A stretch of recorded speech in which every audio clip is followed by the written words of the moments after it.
Martha feels overburdened with her serving. Inside her is a growing resentment due to Mary's lack of help. She reproaches the Lord and her sister. "Lord, do you not care that my sister has left me by myself to do the serving?" The text does not say Martha wants to sit at the feet of Jesus. No, she wants her sister to share in the responsibilities of hospitality. "Tell her to help me," Martha appeals to Jesus. "Martha, Martha, you are anxious and worried about many things. There is need of only one thing. Mary has chosen the better part, and it will not be taken from her." What is the better part? Martha takes the way of service, the path of working for the Lord. Mary takes the path of relationship, being with the Lord.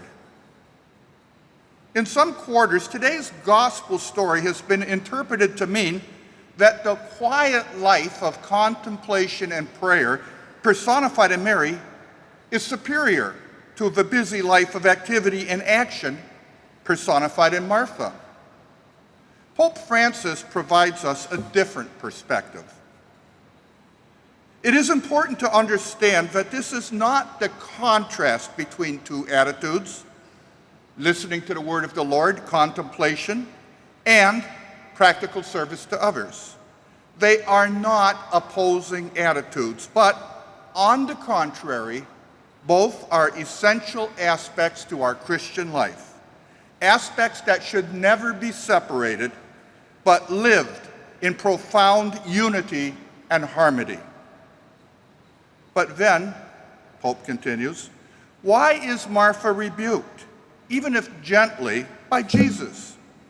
Because she considered it essential only what she was doing, because she was too self-absorbed and preoccupied by things, by doing.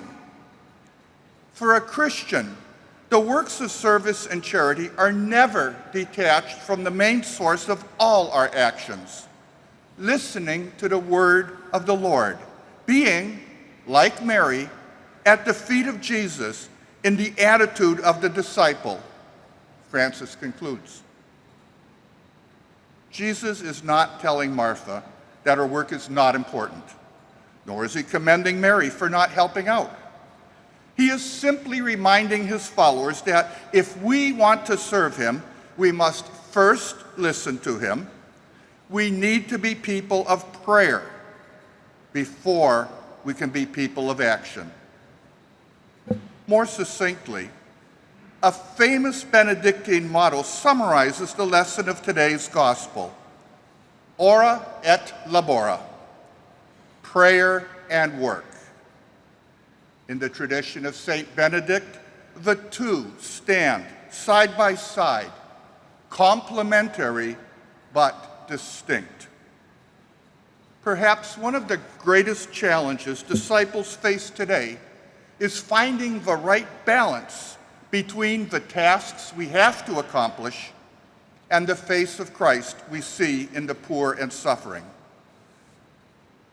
Benedictine sister Joan Chittister observes, hospitality is the way we come out of ourselves. It is the first step toward dismantling the barriers of the world. Hospitality is the way we turn a prejudiced world around, one heart at a time. Like Abraham's welcome of the three strangers and the welcome Martha and Mary extend to Jesus in Bethany, hospitality is not only a holy responsibility, but also a joyful opportunity to welcome and serve Jesus in the persons who come to our tables, wherever those tables may be. The better part is to be attentive to those persons. Attentiveness will eventually express itself in appropriate service. The same point applies to our attitudes toward immigrants. Hospitality applies not only to our neighborhoods, but also to our cities and our country. A view that sees immigrants only as a problem or as a burden or a threat is not Christian. Immigrants have enriched our country in countless ways in every generation.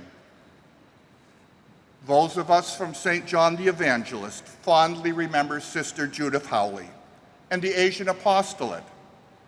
Working with Vietnamese and Laotian refugees, Sister Judy exemplified hospitality toward the stranger. Like Mary of the Gospel, Sister Judy would visit every family on a regular basis and spent much time just listening.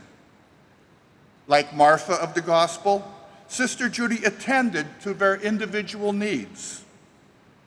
If a child failed to appear at the after-school program where many parishioners volunteered and served as tutors, Sister Judy would be at their door to make sure everything was okay. And every member of each refugee family celebrated Christmas with appropriate and needed gifts, donated and delivered by parishioners under Sister Judy's supervision.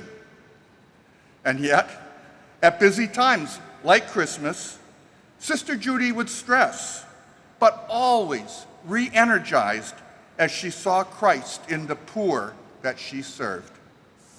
Today, the Vietnamese community worships and thrives at Our Lady of Pompeii.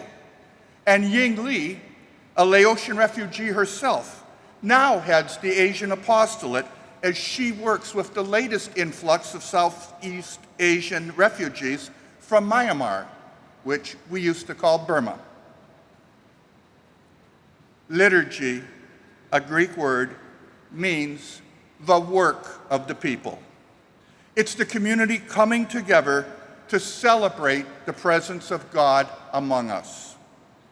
In the Eucharist, Christ welcomes us as guests and extends to us his hospitality. Like Mary, he sits by us and listens.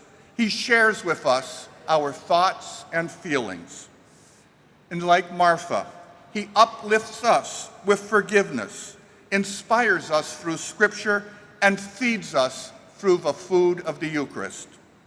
And then, so nourished, we spread the hospitality of Christ to everyone we meet.